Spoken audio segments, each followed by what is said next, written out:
اس سورہ میں، سورہ مائدہ میں ایک واقعہ ہے، خاص طور پر انسان اول کا، دنیا میں سب سے پہلے آنے والے انسان کون ہے؟ آدم علیہ السلام۔ ہمارے عقیدے کے مطابق وہ منو نہیں ہے، جیسے آج منو ثابت کیا جا رہا ہے۔ آدم علیہ السلام ہے، تو منو یہ سب چیزیں ہمارے اس میں نہیں آئی، نہ حدیث سے ثابت ہے نہ قرآن سے ثابت ہے۔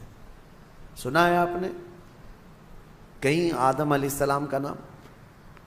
میرے عزیزو، یہ ایک طرح کی سازش ہے، منوواد کی طرف لوگوں کو ڈھکیلنا۔ ہمارے ہندوستان میں بہت پہلے ایک راج چلا ہے منوواد کا، اس کی ڈیٹیل پھر کبھی میں بتاؤں گا۔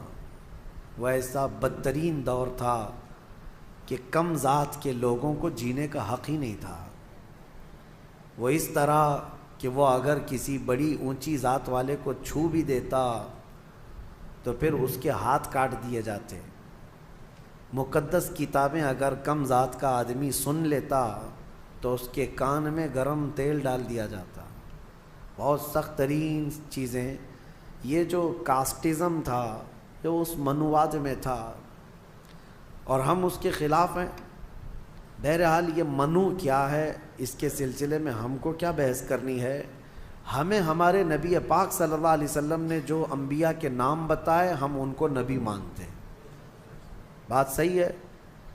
یہ گمراہی کا دور ہے، ابھی بہت زیادہ فتنے پھیلے ہوئے ہیں۔ میں آپ کو بتا دوں، آدم علیہ السلام دنیا کے سب سے پہلے انسان اور سب سے پہلے نبی اور سب سے پہلے رسول جب دنیا میں تشریف لائے آدم علیہ السلام، تو جب وہ تشریف لائے تو ان کے بعد ان کی اولاد کا جو سلسلہ شروع ہوا، تو سب سے پہلا بیٹا پیدا ہوا حابیل۔ سب سے پہلا بیٹا حابیل۔ آدم علیہ السلام کے بچے جو ہوتے تھے، روز ایک لڑکا ایک لڑکی، روزانہ حضرت حوا حاملہ ہوتی اور شام تک ان کو بچے ہو جائے، 2 بچے۔ اللہ کی قدرت کاملہ ہے، کیونکہ نسل انسانی کو اس وقت بڑھانا تھا، تو روزانہ 2 بچے، ایک لڑکا اور ایک لڑکی۔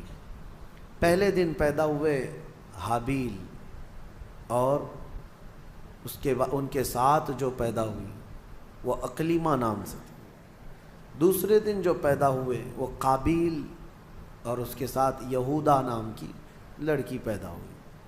اب قانون شریعت یہ تھا آدم علیہ السلام کی امت کا، امت کون ہے؟ ان کی اولاد ہی۔ اب قانون آدم علیہ السلام چونکہ رسول تھے، شریعت کا قانون یہ تھا کہ آج جو پیدا ہوا لڑکا ہے وہ کل پیدا ہونے والی لڑکی کے ساتھ نکاح کر سکتا ہے۔ سیم ڈے والی لڑکی اس کی سگی بہن مانی جاتی، حالانکہ سب بہن ہیں، لیکن سیم ڈے جو پیدا ہوئی وہ لڑکی اور وہ لڑکا شادی نہیں کر سکتے۔ اور آدم علیہ السلام کی شریعت کا ہی یہ قانون۔ میں یہاں رک کر کے تھوڑی بات بتانا چاہوں گا۔ آج جو لڑکا پیدا ہوا ہے وہ کل جو لڑکی پیدا ہو رہی، یہ دونوں بھائی بہن ہیں یا نہیں؟ ایک ہی ماں سے ہیں اور ایک ہی باپ سے ہیں، لیکن چونکہ اس وقت کوئی آبادی ہی نہیں تھی، کوئی دوسری آبادی ہی نہیں تھی۔ شادی ہونا ہے تو انہی میں ہونا ہے، نسل پیدا ہونا ہے تو انہی میں ہونا ہے۔ یہ آدم علیہ السلام کی شریعت میں جائز تھا۔ اب کیا ہمارے لیے یہ جائز ہے کہ آج تم پیدا ہوئے اور 10 سال بعد تمہاری ماں سے دوسری لڑکی پیدا ہوئی تو اس سے تم نکاح کر سکتے ہو، چاہے 50 سال بعد پیدا ہو؟ نہیں، سگی بہن ہے تو اس سے نکاح حرام ہے۔ کل میں نے آپ کو بتایا تھا محرمات عورتیں کیا ہے۔ یہ بات میں اس لیے آپ کے سامنے رکھ رہا ہوں کہ کچھ لوگ جو اپنے آپ کو صوفی کہتے ہیں اور تصوف کا لبادہ اوڑھ کر کے ابھی ایک بہت بڑا ڈھکوسلا چل رہا ہے لوگوں میں گمراہی لانے کے لیے۔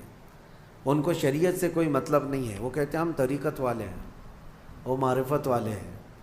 ان کے ہاں کیا ہے، ایک چیز وہ دلیل کے طور پر لاتے ہیں کہ سجدہ کرنا اپنے پیر و مرشد کو یا قبروں کو یا اولیاء کو جائز ہے۔ وہ اس لیے کہتے ہیں کہ کیا آپ کو نہیں پتا آدم علیہ السلام کو سارے فرشتوں نے سجدہ کیا تھا؟ آدم علیہ السلام کو سجدہ کرایا گیا تھا نا، لیکن یہ انہیں فرق نہیں معلوم۔ فرشتوں کا سجدہ تھا آدم علیہ السلام کے لیے، وہ عبادت کا سجدہ نہیں تھا، وہ تعظیم کا سجدہ تھا۔ وہ کیا تھا؟ تعظیم کا۔ اور حکم کس کا تھا؟ اللہ کا تھا۔ اور پھر ان کے ہاں ایک دلیل ہے، یہ صوفی جو کہتے ہیں، گمراہ لوگوں کے بارے میں کہہ رہا ہوں، جو اوریجنل صوفی ہیں الحمدللہ وہ میرے مصطفیٰ کی شریعت کے پابند ہوتے ہیں۔ اصل صوفی دیکھنا ہو تو وہ غوث اعظم ہے، اصل صوفی سرکار غریب نواز ہے، وہ شریعت پر پورے کامل طور پر پابند تھے۔ اور ایک دلیل وہ یہ دیتے ہیں کہ یوسف علیہ السلام کو ان کے باپ اور ان کے 11 بھائی سارے لوگوں نے سجدہ کیا تھا، وہاں بھی وہ تعظیم کا سجدہ تھا۔ پہلی شریعتوں میں تعظیم کا سجدہ جائز تھا، لیکن میرے مصطفیٰ کی شریعت میں تعظیم کا سجدہ بھی جائز نہیں، تعظیم کا سجدہ بھی جائز نہیں۔ نہ کسی پیر کو، نہ کسی فقیر کو، نہ کسی ولی کو، کسی کو بھی سجدہ کرنا جائز نہیں ہے۔ میں ان کو الزامی جواب کے طور پر یہ کہتا ہوں، جو لوگ کہتے ہیں آدم علیہ السلام کو کیا سجدہ نہیں کیا گیا تھا، تو آدم علیہ السلام کی شریعت پہ چل رہے ہو یا محمد الرسول اللہ کی شریعت پہ چل رہے ہو؟ اگر آدم علیہ السلام کی شریعت پہ چل رہے ہو تو ان کے ہاں بہن سے نکاح بھی جائز تھا، کیا تم کر سکتے ہو؟ شریعت منسوخ ہو جاتی ہے، ایک نبی کے جانے کے بعد دوسرے نبی آئے، ان کی شریعت الگ ہو گئی، لیکن میرے نبی کے آنے کے بعد پچھلی تمام شریعتیں ختم ہو گئی۔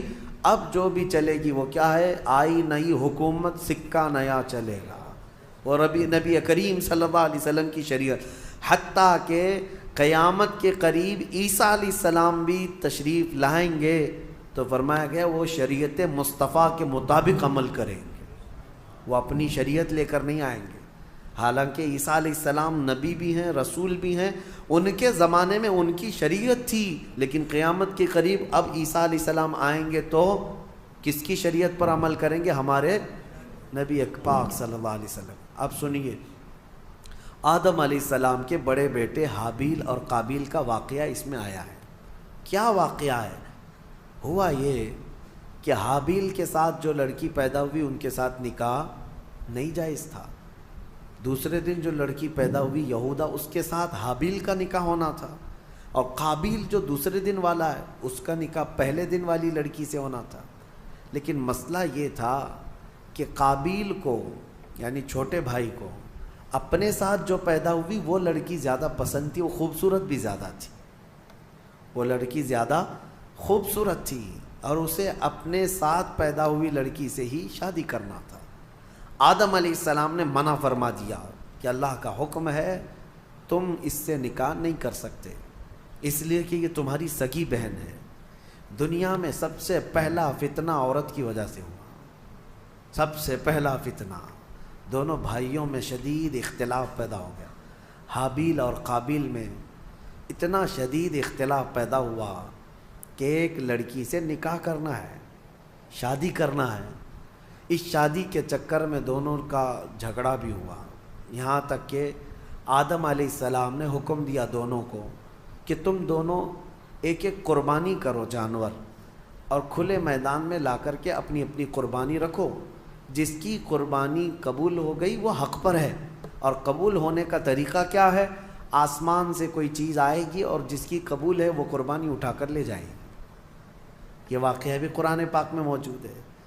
تو دونوں نے ایک ایک قربانی کی، حابیل نے بھی اور قابیل نے بھی۔ دیکھیں فیصلہ اب یہ سیدھے اللہ کی طرف سے آنا ہے۔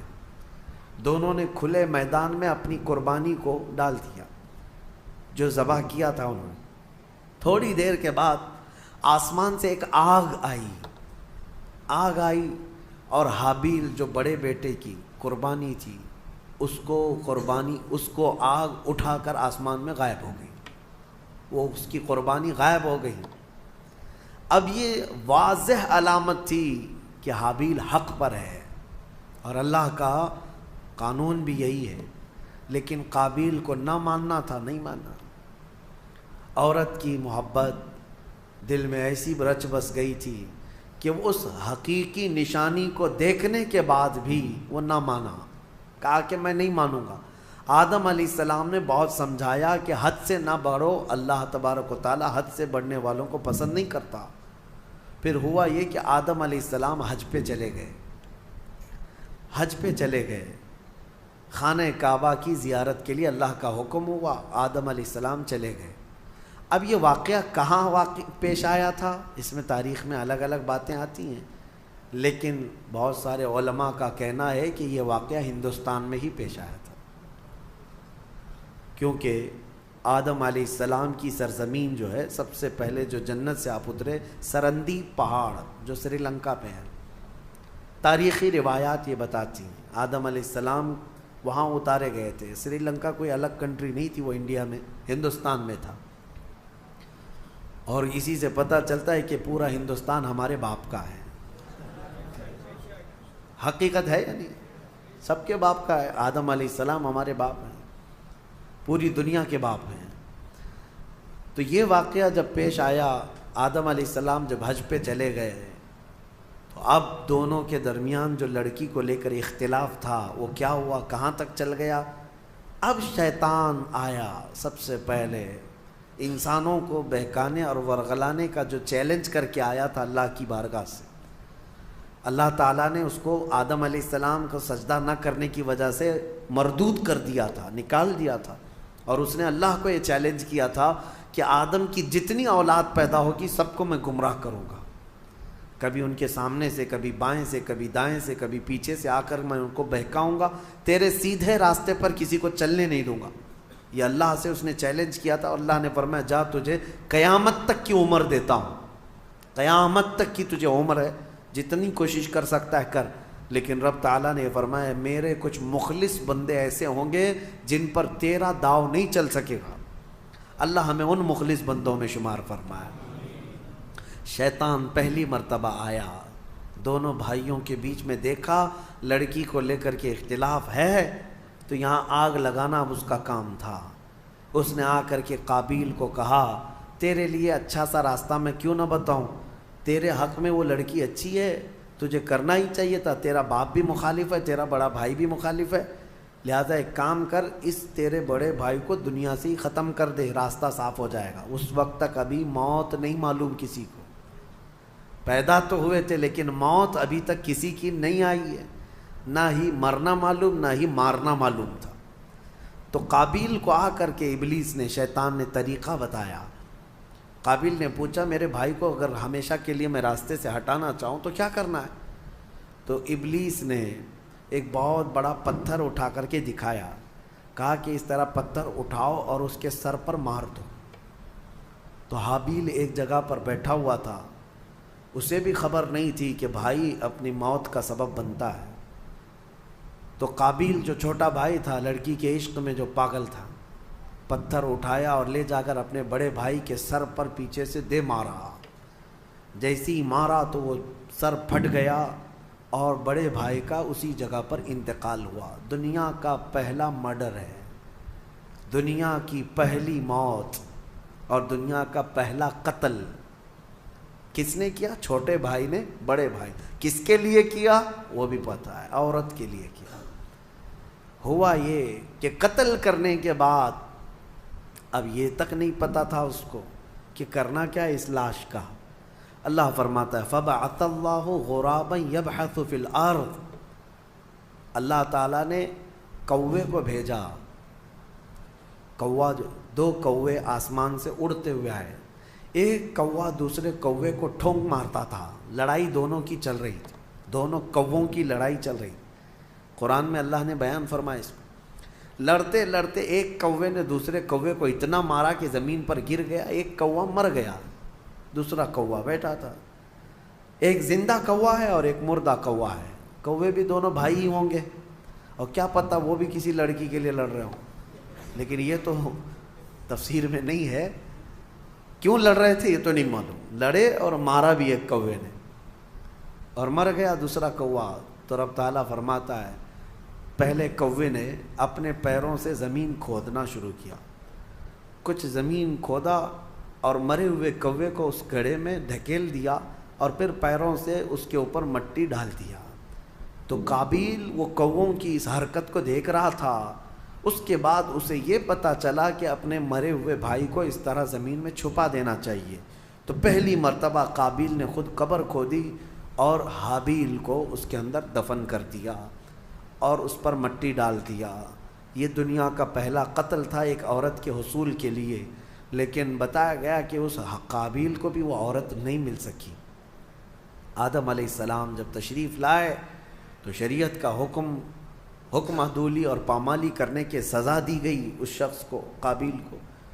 عورت نہ اس کو ملی نہ اس کو ملی.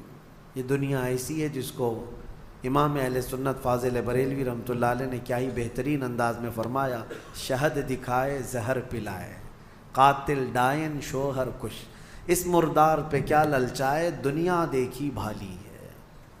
ہاں یہ شہد دکھتا ہے، ہوتا زہر ہے. اب اس کے بعد آیت جو آئی ہے وہ ہمارے لیے سب سے بڑی عبرت کی آیت. رب تعالیٰ فرماتا من اجل ذالک کتبنا علی بنی اسرائیل، اسی وجہ سے اللہ فرماتا ہم نے یہ لکھ دیا کہ جس نے کسی ایک جان کو قتل کیا، ایک جان کو قتل کیا، اللہ فرماتا فکأنما قتل الناس جميعا، گویا کہ اس نے پورے انسانوں کا قتل کیا، پورے انسانوں کا قتل کیا.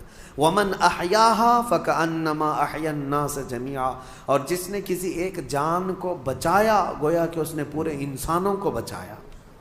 یہ اللہ کا قانون ہے، جس نے ایک قتل کیا اس نے پورے انسانوں کا قتل کیا.